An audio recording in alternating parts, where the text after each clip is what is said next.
UFC 308, Ilia Topuria versus Max Holloway. Guys, from the moment this fight was announced, we knew it was going to be a good one. So we're going to be looking at the main event of the evening, and guys, both men looked ready. Round 1 kicked off with Ilia keeping to his word. He pointed at the ground and said, "Let's go hit for hit." But Max Holloway, being a little bit smart, said, "Nah, we will not be doing that so early because we all know Ilia is dangerous when he's fully gassed up." And we saw that Max Holloway was trying to use distance, trying to find angles to strike, but Topuria was literally chasing him down that octagon. And then funnily enough, we saw Topuria shoot early for a takedown, which he got, but Max got himself back up really quickly.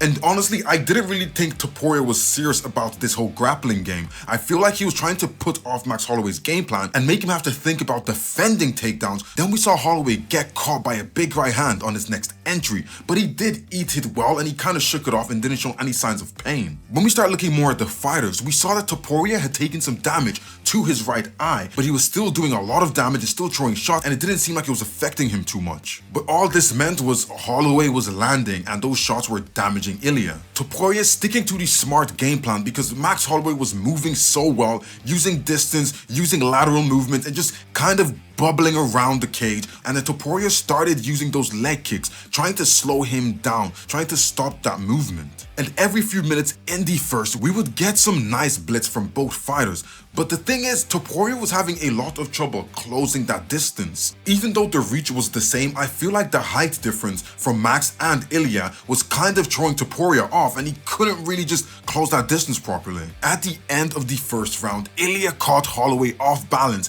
and we saw Holloway trip, giving Topuria the end of the round with control, which would just look good in the eyes of the judges. And if they didn't see that it was actually a trip and not actually a knockdown, they might have scored that for Ilia. Apart from that takedown, I did give the round to Holloway because he looked better, he was moving more, he was throwing a lot more, so his output was way higher than Topuria's. In the second round, Ilia and Max were throwing, but in my opinion, Max Holloway was getting the better of Ilia during those exchanges, but Ilia is way better at boxing. His boxing style and his boxing IQ is way higher, in my opinion, than Max Holloway. So I was really weirded out that Max Holloway was doing so well against Ilia in a stand-up fist fight. But Holloway's use of movement and not staying in the same spot was nice, but he was using up his gas, while we saw Ilia just moving his upper body. He was doing that Mike Tyson peekaboo, moving the upper body, not really moving his base as in his legs, while Max Holloway was moving everything. He was moving around the octagon, but even with all the moving that Max Holloway was doing, he was still getting caught by calf kicks,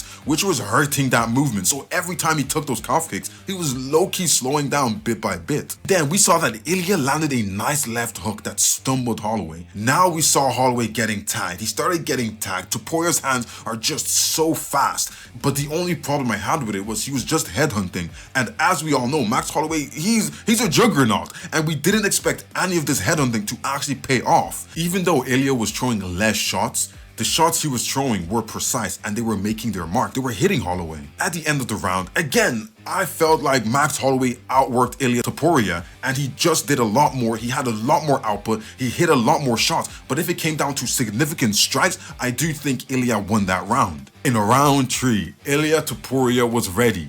He was on the offense. He wanted to close this out, and you could see it in the way he opened up the round. And we saw that Ilia started pushing back Holloway. He started trying to close off all that space that Holloway was using to get away. So he was just closing him off, pushing him back against that cage. At this point, we saw Max switch stances. His lead leg was probably busted. He needed a little bit of a break to stop taking those calf kicks. Then suddenly, boom!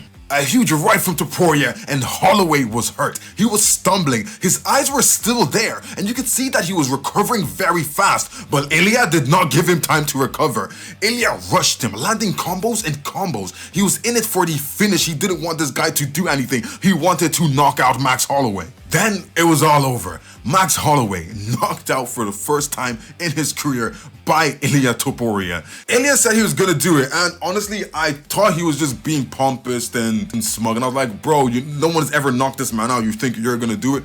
But he did it. He proved us all wrong. He put his money where his mouth is, and he did it. And to be honest, after seeing that fight, I think Ilia might be as formidable, or even more formidable than prime Conor McGregor. If Conor McGregor is talking all this yappity about he can beat them all, yeah, let's throw him to the wolves. Conor, let's throw you to the wolves. Give Conor the big fight. But again, going back to the actual fight, Max Holloway was a warrior. He fought well, but he was just outclassed. What can you do once you get outclassed? That is my recap of the main event, the main fight of the UFC 308 card. It was a very entertaining one. It was 3 rounds, but those were 3 action-packed rounds. These guys didn't lose any stamina, so they were just pushing and pushing and pushing all the way to the very end. So it was very entertaining to watch, and it was very tactical, and it was a lot of good boxing. They were actually showing us high-level martial arts. But yeah, guys, if you like these kinds of quick recaps, make sure to leave a comment below. Tell me who you thought was winning the fight until the knockout. Don't forget, if you're new here, like, subscribe, and I'll see you guys on the next one.